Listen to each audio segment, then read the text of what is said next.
Na Europa, a crise envolvendo agricultores e as rígidas leis para frear as mudanças climáticas, tudo isso continua. Na Espanha, estradas voltaram a ser bloqueadas com tratores em forma de protesto contra as políticas impostas ao setor. Nosso correspondente Luca Bassani, sempre atento, direto agora de Varsóvia, na Polônia, tem mais informações. Tudo bem, Luca? Boa tarde, boa noite para você aí. Bem-vindo.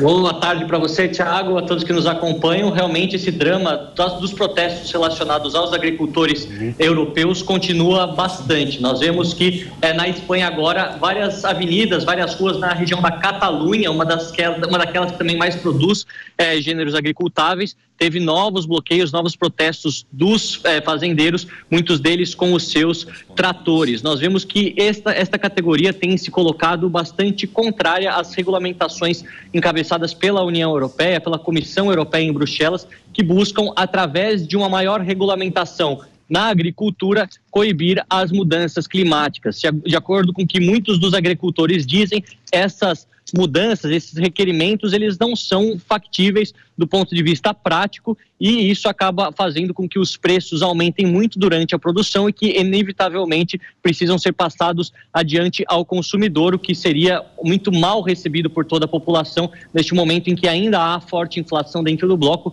em decorrência da guerra na Ucrânia. Todavia, a gente vê que alguns países já sinalizaram positivamente as demandas da categoria, falando que vão sim aumentar aumentar o dinheiro da previdência agrícola, assim como defender os produtos nacionais perante os produtos de outros países, a exemplo da França, que através do seu primeiro-ministro, Gabriel Attal, já tem encabeçado também esta iniciativa. Na Espanha, não temos por hora uma resposta enfática do governo de Pedro Sánchez, mas há uma série de discussões acontecendo dentro da Comissão Europeia e também entre os agricultores, os sindicatos dos agricultores em vários países, para que apresentem demandas em conjunto perante o governo europeu e que isso possa ser modificado ou não ser implementado de maneira tão rápida durante este ano de 2024. Lembrando que grande parte dessas metas da diminuição da emissão de combustíveis fósseis devem acontecer até o ano de 2030, outras até 2035, que muitos deles colocam como impossível de se realizar em tão pouco tempo. Ô Luca, e o conflito na faixa de Gaza? A pressão internacional se intensificou hoje para um acordo de trégua entre Israel e o Hamas, incluindo uma nova libertação de reféns depois de fortes ofensivas israelenses em Rafah, como a gente acompanha nos últimos dias. Aliás, o último refúgio para mais de 1 milhão de pessoas. Como é que estão essas negociações? Alguma chance de avanço, Luca?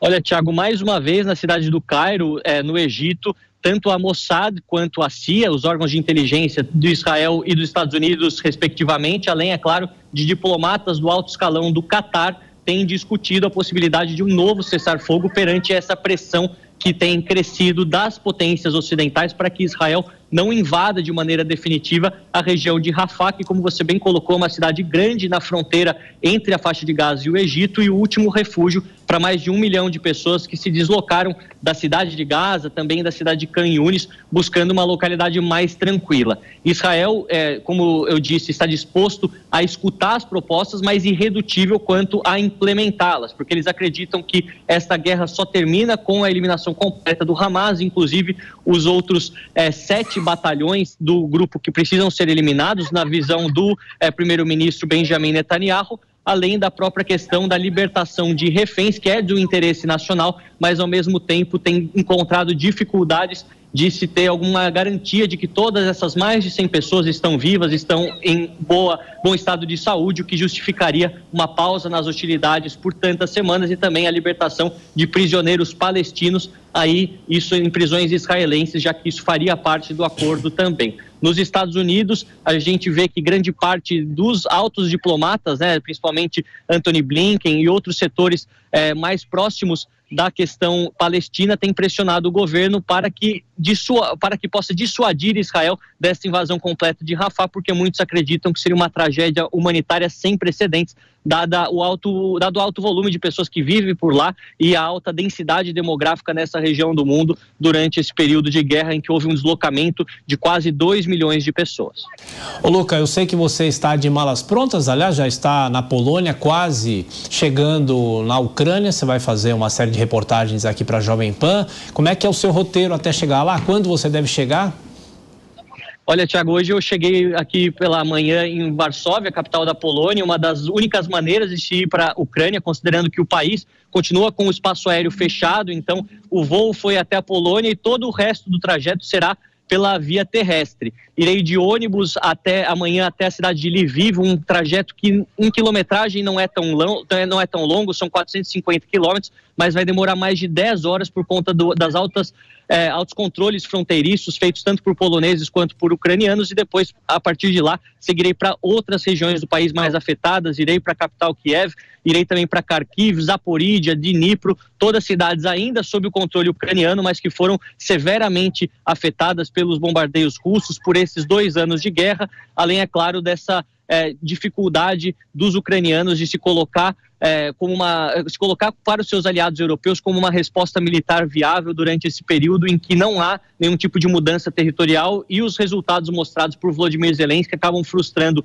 não só aqueles que financiam a guerra, mas também os próprios ucranianos, que têm ficado muito fatigados, muito cansados, exaustos desse cenário de conflito, sem uma perspectiva para acabar. Como você disse, durante os próximos dias estaremos lá na Ucrânia, praticamente 7 dias, 8 dias, gravando uma série de reportagens especiais que estarão na programação da Jovem Pan, assim como um documento Jovem Pan que irá ao ar exatamente no dia que a guerra completa 2 anos do seu início, um momento trágico do aspecto humanitário e também com muitas incertezas para esse realinhamento geopolítico que nós vemos, com os diversos grupos se formando, a OTAN de um lado, a Rússia, a China, os países árabes do outro. Realmente vai ser algo muito interessante de estar aqui mostrando para vocês pessoalmente em loco. Sim, trabalho importantíssimo do nosso Luca Bassani, correspondente na Europa, que agora está se dirigindo para a Ucrânia.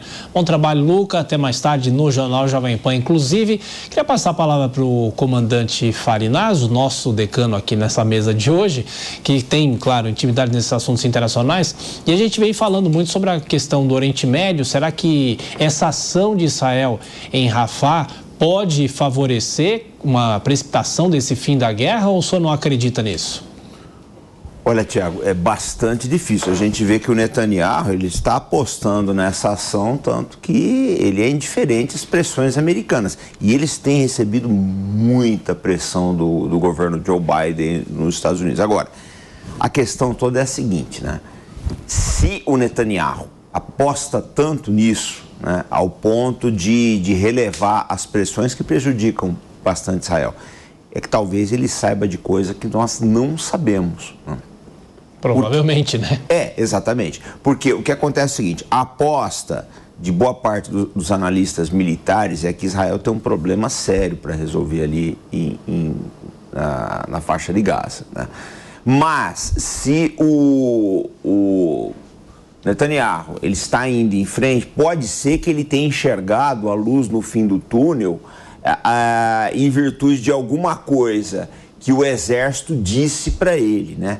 Se essas coisas, se esses fatos, se essas análises são verdadeiras ou não, só o tempo vai saber. Mas o fato é o seguinte: nós estamos nos aproximando agora já passamos, né, de 5 meses de guerra aí, e em 5 meses nós só tivemos 2 reféns libertados, o que diminui um pouco a pressão em cima do Netanyahu, mas eu não vejo fim à vista não, a não ser, volto a dizer, só para concluir, que ele saiba de alguma coisa que nós não sabemos, né?